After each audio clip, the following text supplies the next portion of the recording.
The rain came down in relentless sheets, slashing sideways against the white stone of the lighthouse as I of the Atlantic itself were trying to tear the structure from its rocky perch.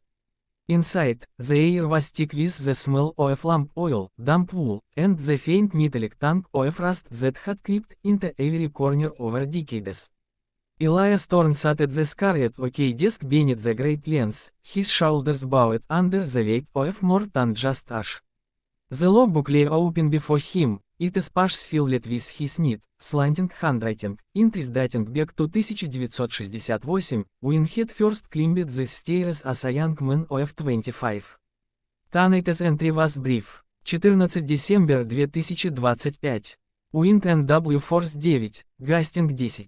Seastate Chatic. Visibility near zero. Final minute watch. He stared at the words until they blurred. Tomorrow the new automated array would switch on, solar-powered LEDs, remote monitoring from a comfortable office in Portland. No more keepers. No more Elias. The Coast Guard had phrased it kindly: modernization, efficiency, budget constraints. He understood. He even agreed, in the abstract.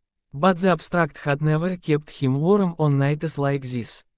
The lantern room above him creaked as the massive Fresnel lens rotated, its clockwork mechanism ticking softly despite the storm's roar. The beam swept out across the blackness every 20 seconds, a ritual older than electricity itself. Elias had tended it faithfully for 57 years, trimming wicks, polishing glass, refilling reservoirs. He knew every prism by heart, every flaw in the crystal that bent the light just so. The light had become part of him, or perhaps he had become part of it. He capped the pen and closed the logbook with deliberate care, as to sealing a chapter he could never reopen. The small coal stove in the corner hissed and puffed, throwing unsteady shadows across the curved walls. He rose stiffly, joints protesting, and shuffled to the window. Beyond the salt-streaked glass, the world was nothing but moving darknesses and white froth. No ship stanned, the harbor master had warned everyone of the coast. Sensible, Safi, a sudden thud echoed from below, 3 sharp knocks against the iron door at the base of the tower. Elias froze. No one come here anymore, not since the road washed out last winter.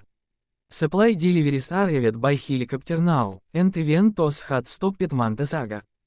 He waited, half convinced he'd imagined it, but the knocks came again, louder, desperate. He grasped the rail and began the long descent, 112 steps he could climb blindfolded. Each footfall rang hollow on the iron treads. Halfway down, a gust rattled the inner tower, and for a moment he feared the old girl might finally drive away. But he held, as he always had. At the bottom, he wrestled the heavy door open against the wind. Rain lashed in, stinging his face like birdshot. A figure stumbled over the threshold, a woman in a yellow oilskin coat, hood blown back, dark hair plastered to her cheeks.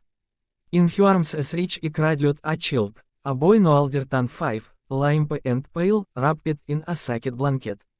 Please, she choked out, voice raw from shouting over the storm. Our boat, we hit something, a log, maybe a container. It rallied us, my husband, she called and finished. Tears mixed indistinguishably with rain water on her face. Elias reached out instinctively, steadying her as he sagged. The boy's head lolled against her shoulder. He was breathing, shallow and fast, but alive. Elias caught the faint scent of diesel and seawater clinging to the boat. Come in, he said, pulling the door shut behind them.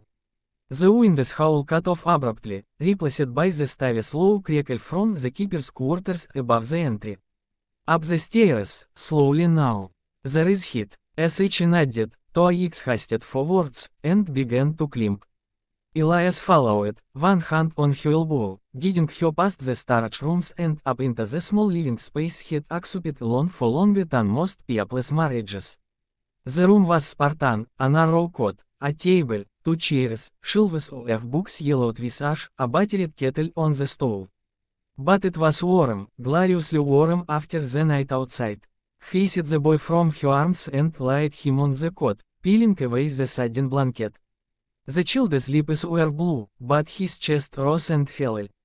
Elias fetched the wool blankets from the chest, his own sparse, smiling faintly of cedar, and wrapped the boy snugly. The woman sank into a chair, head in her hands, shoulders shaking. Elias muttered, more to himself than her. He filled the kettle and set it on the stove, movements automatic from countless solitary nights. Name's Elias. You're safe now, Clara, sh whispered. And that is fine. We were coming back from my parents' place on Great Cranberry. Thought we could beat the water. A better law escaped her. Tom always said he knew these waters better than anyone. He stayed with the boat, tried to keep it off the rocks so we could swim clear. Elias said nothing. There was nothing to say. He poured hot water over tea leaves into chipped mugs, the steam rising like gusts between them. Outside, thunder rolled, and the beam swept past the window again, illuminating their faces for a brief, brilliant instant. Clara accepted the mug with trembling hands. We saw your light, sh said quietly. Through all this, we said. Steadfast, like it was waiting for us. Elias glanced upward, toward the lantern room. The mechanism ticked on, unperturbed by progress or obsolescence. He thought of the logbook entry upstairs, the finality of it. Then he looked at the sleeping boy, at Clara's exhausted gratitude, at the steam curling from tear cups. He cleared his throat. Light has been here since 1873. Saved more soulless than I can count. Reckon it had one more in it tonight. Clara met his eyes, submitting fires flickering behind the grief. Thank you, for keeping it burning. Elias shrugged, embarrassed, and busied himself stoking the fire. But as he packed the coals, sending sparks dancing up the chimney, he felt a quiet warmth that had nothing to do with the stove. The tower creaked around them, solid and enduring. Tomorrow the machines would take over, yes. But tonight the light was still his, and it had done its work once more. He pulled the second chair closer to the cot and sat, keeping watch over matter and chilled as the storm raged on. The beam swept out again, cutting up through the darknesses, and for the first time in months, Elias did not feel alone.